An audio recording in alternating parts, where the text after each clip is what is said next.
Salut, c'est Greg, pour ceux qui ne me connaissent pas, je suis étudiant en droit depuis 4 ans et puis cette année je filme mon année en tant qu'étudiant en droit des affaires où je te partage mon expérience, un petit peu ce que je ressens pendant mes études, mes moments de galère, mes moments de doute et mes moments aussi où je te partage des astuces pour essayer d'être plus productif et puis essayer de réussir tes études tout simplement et tes projets personnels parce que c'est important aussi ça. Je te partage aussi des astuces comme celles que je vais te donner aujourd'hui qui vont te permettre d'être plus productif et d'être meilleur dans ton apprentissage, vraiment de se concentrer sur ce qui est important et sur ce qui donne des résultats.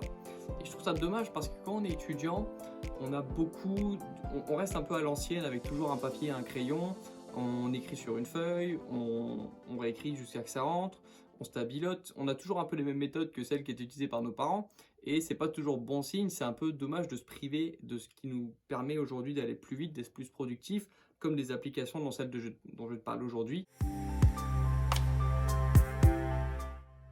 Il y a un grand principe dans l'apprentissage qui est reconnu depuis des années par la science, c'est le principe de l'active recall en anglais. C'est la mémorisation active, le fait de faire jouer sa mémoire. Et ce principe, on l'oublie un peu trop souvent quand on est étudiant, à mon sens, parce qu'en fait, on ne l'applique pas lorsqu'on réécrit son cours sur une feuille avec un papier et un crayon. Et c'est dommage de s'en priver parce que c'est comme ça que les connaissances rentrent. Il faut comprendre comment est-ce qu'une information rentre dans ton cerveau et reste. Parce que c'est ça qu'on veut quand on est étudiant. On veut qu'une information soit ancrée dans notre cerveau pour qu'on puisse la restituer le jour de l'examen et qu'on puisse s'en servir. Et comment est-ce que ça se passe, ce processus? Eh ben, il y a des connexions dans les neurones à faire. On a 68 à 100 milliards de neurones qui sont extrêmement efficaces, extrêmement bien câblés et qui ne demandent qu'à s'associer entre eux. Et un des meilleurs moyens d'établir des connexions solides entre ces neurones pour retenir ce qu'on apprend, c'est l'active recall. C'est le fait d'entraîner sa mémoire, c'est le fait de la tester pour voir si on sait ou pas quelque chose. Et déjà, c'est important pour s'en rendre compte parce que parfois, on a l'impression de savoir un truc et puis quand on nous pose une question, on ne le sait plus.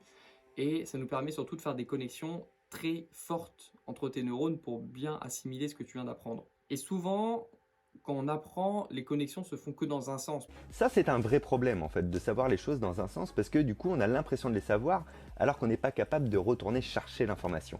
Parce qu'on est habitué en fait à lire notre cours qui nous donne les solutions. Déjà, on ne se teste pas quand on lit notre cours parce que on lit un cours avec déjà les solutions qui sont dedans, on ne se pose pas de questions. Et tu verras que si un jour tu as une définition que tu es habitué à lire dans ton cours parce que tu l'as lu 10 fois, tu as l'impression de le savoir, si on te demande de le faire dans l'autre sens, c'est-à-dire de définir ça va être beaucoup plus compliqué déjà parce que tu n'auras pas la solution sous les yeux et puis en plus tu n'es pas habitué à l'avoir dans l'autre sens. Et c'est le principe justement des flashcards. Je n'ai pas su à quoi ça ressemble, normalement c'est un bout de papier où d'un côté tu as un principe, tu as quelque chose et de l'autre côté de la carte, lorsque tu la retournes, tu as la solution. Une fois que tu le sais dans un sens, tu dois le faire dans l'autre sens. Et ça s'applique dans tous tes cours et même dans tout ce que tu dois apprendre en général. Savoir commencer par la fin, on va dire, savoir commencer par la solution et rattacher à la question, c'est peut-être la meilleure façon d'établir des connexions entre tes neurones très très très solides qui vont rester, qui vont te permettre d'avoir à l'examen, de ne pas avoir trop de mémoire tout simplement. Maintenant que tu sais que pour moi c'est la méthode la plus efficace pour apprendre, il y a une application justement, on y vient, à cette application qui s'appelle Anki, qui est très connue déjà dans les études de médecine parce que c'est vraiment dans ces études que les étudiants ont besoin de rétablir un maximum, d'acquérir un maximum d'informations et de les retenir. Et c'est un peu moins connu dans les matières comme le droit ou les matières un peu plus littéraires. Et c'est dommage parce que c'est une super application, elle est gratuite, elle n'est pas extrêmement jolie, on va pas se mentir, mais elle est pratique, elle te permet de faire des flashcards très rapidement et ensuite de te tester sur les flashcards. Alors je t'avais déjà montré comment je m'en servais dans cette vidéo-là qui montre un petit peu comment est-ce que moi je m'en sers en droit. Et le principe il est toujours le même, c'est de créer des flashcards pour ensuite se tester dessus. Et quand tu vas te tester dessus, Anki va t'envoyer des questions, c'est-à-dire les flashcards que tu as faites. Et là, tu vas pouvoir vraiment savoir si tu sais ou pas l'information. Et ça va te permettre de vraiment te tester et d'appliquer ce principe tellement important qu'est la mémorisation active. Alors l'application Anki, elle est payante sur les smartphones, mais tu peux l'installer gratuitement sur ton ordinateur, Mac ou PC. Et tu peux en profiter déjà gratuitement, donc ça je trouve ça super. Tu peux créer tes flashcards dès maintenant, dès ce soir, tu télécharges l'application. Et puis tu auras des flashcards qui vont t'aider à apprendre beaucoup plus vite et surtout de manière beaucoup plus ludique. Enfin moi j'ai fait pendant 4 ans la méthode traditionnelle de surlignage, stabilotage, ensuite tu réécris, ensuite tu lis jusqu'à ce que ça rentre. Moi je l'ai fait pendant longtemps, on l'appelle comme on veut, moi j'appelle ça du bourrage de crâne et c'est pas très stimulant. Et donc maintenant j'aime bien me tester avec les flashcards parce que c'est nouveau pour moi. Et puis peut-être que quand ça va me lasser, je retournerai un petit peu à l'écrit. Mais je pense que cette technique-là, je vais m'en servir pendant longtemps parce que c'est la meilleure et puis elle est ludique. Ensuite, maintenant, je vais te montrer comment est-ce qu'on peut appliquer ça dans notre vie d'étudiant. Comment est-ce qu'on peut faire des flashcards? Parce qu'il y a un grand inconvénient des flashcards, c'est qu'on a l'impression de perdre du temps. Parce qu'on passe parfois un peu de temps à les faire. Alors moi, ce que je te conseille, c'est de mettre en double écran déjà ton cours d'un côté et Enki de l'autre. Et comme ça, tu pourras déjà perdre beaucoup moins de temps parce que dès que tu vois une définition dans ton cours, hop, tu fais une flashcard sur Enki. Dès que tu vois un principe dans ton cours, hop, tu fais une flashcard sur Enki. Et grâce à ça, tu auras déjà, en même temps que tu liras ton cours, tu auras déjà des flashcards qui sont prêtes à être utilisées. Mais pour moi, il y a deux phases à distinguer un petit peu dans les révisions. Tu as le moment tranquille, quelques semaines, quelques mois avant l'examen, où tu peux tranquillement faire tes flashcards tranquille le soir ou quand tu révises. Et donc là, j'ai pas vraiment de conseils à te donner, tu as juste à faire tranquillement tes flashcards, tu lis ton cours, dès que tu vois un truc intéressant ou tu as envie de t'en rappeler, parce que je te rappelle qu'on retient que 5% de ce qu'on lit, donc on a l'impression de le savoir, mais en réalité on ne le sait pas. Et alors que quand tu vois un truc dans ton cours que tu as vraiment envie d'apprendre, hop, tu le rentres sur Enki, t'en fais une flashcard, et là tu sais au moins que tu vas te tester dessus, et là tu vas retenir beaucoup plus que 5%. Donc ça c'était un petit peu les révisions tranquilles, ce qui arrive pas souvent, parce que souvent les révisions c'est un rush. Et justement, si tu es dans cette situation-là, si tes examens approchent et que tu n'as pas le temps de faire des flashcards, je comprends totalement, moi non plus je ne le ferai pas s'il me restait plus que 2-3 jours.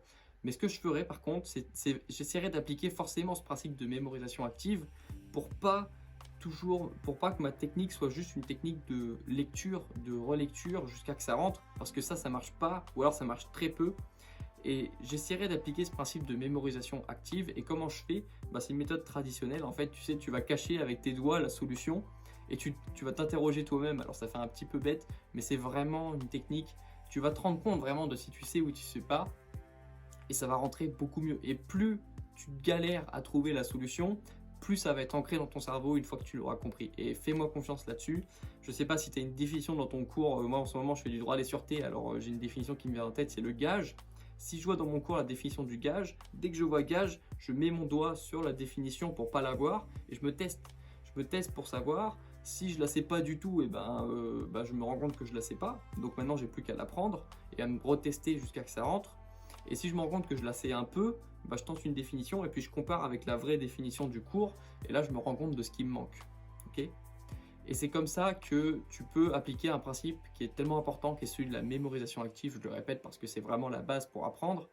Ça te permet d'appliquer ce principe-là sans nécessairement avoir une perte de temps, si on appelle ça comme ça, pour faire des flashcards. Voilà, donc là, avec Enki ou pas d'ailleurs, parce que si t'as pas, je viens de te montrer que tu n'as pas forcément besoin d'Enki, surtout si tu as peu de temps pour apprendre, tu peux déjà améliorer considérablement ta méthode, ton efficacité dans ton apprentissage.